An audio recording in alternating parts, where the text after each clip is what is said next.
আসসালামু আলাইকুম। সপ্তম শ্রেণীর প্রিয় স্টুডেন্টরা, পরিমাপের পঞ্চম পর্বে তোমাদেরকে স্বাগতম। আজকের পর্বে আমরা শিখব 10 এবং 11 এই দুইটি অঙ্কের সমাধান। 10 নম্বর অঙ্কের প্রশ্নটা হচ্ছে, একটি সামান্তরিক ক্ষেত্রের ভূমি 40 মিটার। ভূমি হচ্ছে কত মিটার? 40 মিটার ও উচ্চতা 50 মিটার। তার মানে একটা সামান্তরিকের ভূমি আর উচ্চতা দেওয়া আছে। কি নির্ণয় করতে বলছে? ক্ষেত্রফল। আমরা সূত্রটা দেখে নিই। সামান্তরিকের ক্ষেত্রফল নির্ণয়ের সূত্র হচ্ছে ভূমি ইনটু উচ্চতা, অর্থাৎ ভূমি আর উচ্চতা এই দুইটা গুণ করলে যে গুণফল পাবো সেটাই হবে কি সামান্তরিকের ক্ষেত্রফল। তাহলে শুরু করা যাক। 10 নম্বর কি লিখব? শুরুতে দেওয়া আছে সামান্তরিকের ভূমি কত মিটার? 40 মিটার। তারপর সামান্তরিকের উচ্চতা দেওয়া আছে 50 মিটার। এখন হচ্ছে কি লিখব? লিখব আমরা জানি সামান্তরিকের ক্ষেত্রফল সমান সমান ভূমি ইনটু উচ্চতা। আর এখানে কি লিখব? বর্গ মিটার। যেহেতু ভূমি আর উচ্চতা মিটার আছে তার জন্য লিখব কি বর্গ মিটার। যদি ভূমি আর উচ্চতা সেন্টিমিটারে থাকতো তাহলে আমরা এখানে লিখতাম কি বর্গ সেন্টিমিটার। তারপর মান বসাবো। ভূমি দেওয়া আছে কত? 40। তাহলে ভূমির জায়গায় কত বসাবো? 40 ইনটু উচ্চতা। উচ্চতার মান দেওয়া আছে কত? 50। তাহলে এখানে কত বসাবো? 50। এখন আমরা কি করব? 40 আর 50 গুণ করব। 4 আর 5 গুণ করলে 4 5 20।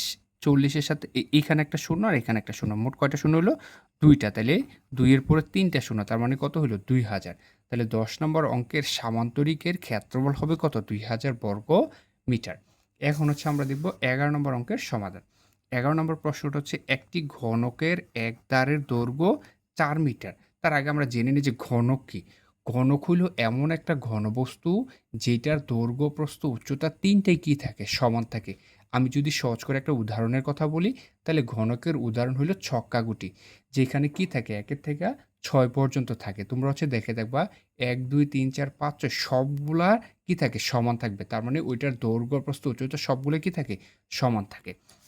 তারপর কি বলছে? ঘনকটির তলগুলোর ক্ষেত্রফল নির্ণয় করতে বলছে। তাহলে ঘনকের ক্ষেত্রফল বা ঘনকের তলগুলোর ক্ষেত্রফল নির্ণয়ের সূত্র হচ্ছে 6 ইনটু ধার স্কয়ার।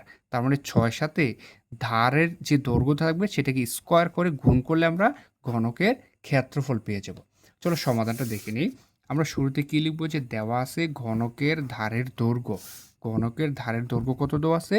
4 মিটার দেওয়া আছে। তাহলে এখানে কি লিখব? 4 মিটার। তারপর কি লিখব? আমরা জানি ঘনকের তলগুলোর ক্ষেত্রফল 6 গুণ ধার স্কয়ার। এখানে ধারের জায়গায় কেউ চাইলে লিখতে পারবা এক ধারের দৈর্ঘ্য, এটাও লিখতে পারবা। এত বর্গ মিটার।